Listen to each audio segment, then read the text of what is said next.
Hello beer tubers and welcome to the beer review with me, Peter, the master of hobbits, today looking at the last beer I have left that was sent to me from Munkebo Mikrobryg. So, well, I technically have one more beer left, and that was Jotna, I think, their Christmas beer, but I'm aging that to see how the Munkebo 004 yeast evolves with age, and then I'll buy a fresh bottle and try and compare the two, so a fresh bottle versus an aged bottle. So, this is going to be the last one for now. This is the Munkebo Hugin French Bière de Garde. So a Bière de Garde, a style I haven't reviewed a lot of or drunk a lot of. It's a French/Belgian style beer. So it's basically a beer, I think Bière de Garde means meant to age or meant to keep or something, or beer to keep. That was brewed back in the day on farms, and it's basically a pale ale, strong pale ale, in the more Belgian tradition.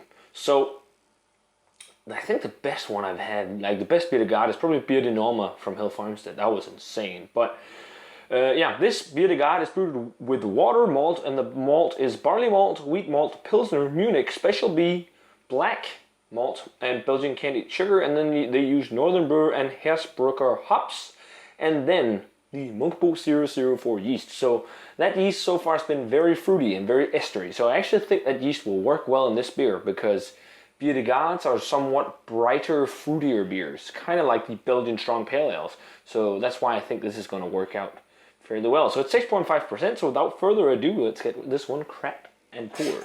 So I thought this would be lighter in color, but it is not. It's actually quite dark. I guess it kind of varies from Bière de Garde to Bière de Garde, because I think I've had some ambré when I was in France last, like Genaline or something like that. They did lots of beers called Bière de Garde, and then just different colors like blonde and ambré and something like that. Dunkel, no, not dunkel, something like that. I can't remember. It's a long time ago, but it's a dark amber color. It kind of looks like the Yimstown Stark Ale, just not, or strong ale, just not with the same amount of alcohol content. This is only 6.5. It's got a nice one finger beige looking head. Let's check out the aroma on this bad boy. Yeah, that suits the beer very well. This smells like a Bière de Garde, pretty dead on, but with a local Danish yeast. You get the kind of fruity apricot, kind of estery, fruity character from the yeast, but definitely also nice sweet maltiness. Like caramel tones, bready tones. It's really bready and chewy. You definitely smell the sugars in there as well, like the candied sugar. There's a little bit of a citrus tone, and almost like a little bit of bubblegum. I think I picked that up in the other beers with the yeast as well. But it smells very nice. Let's give it a taste. Cheers, and thanks to Munkebo for the beer.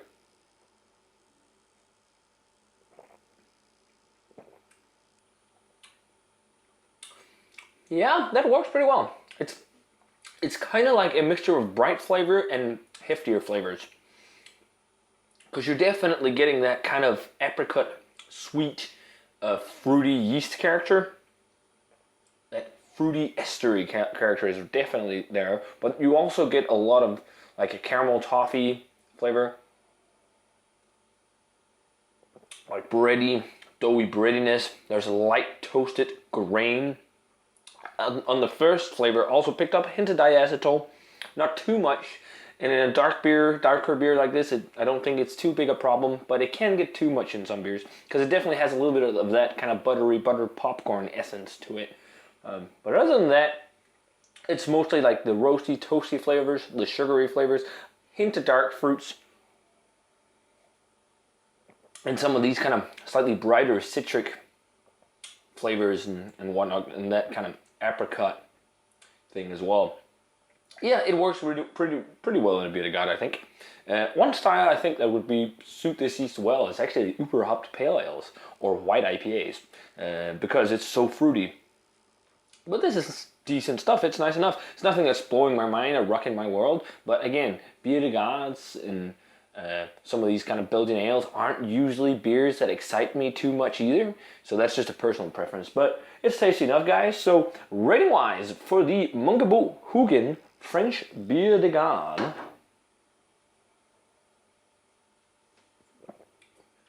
let's go with an 85. It's a decent, nice, enjoyable kind of French Bière de Garde, but it's nothing that's going to rock your world. Unless you're super into Bière de Garde, you're probably really going to enjoy this, or Belgian beer. Oh, by the way, if you don't know who Hugin is, it's one of Odin's ravens, Hugin and Munin. And that was actually kind of appropriate because Vikings is starting again, season what, 5 or 4? I can't remember, but I'll be watching. Are you? Random sidetrack there. But guys, if you get the chance, check out the Munkebo Mikrobryg Hugin.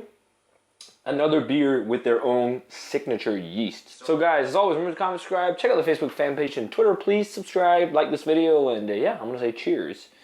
And see you guys in another beer review.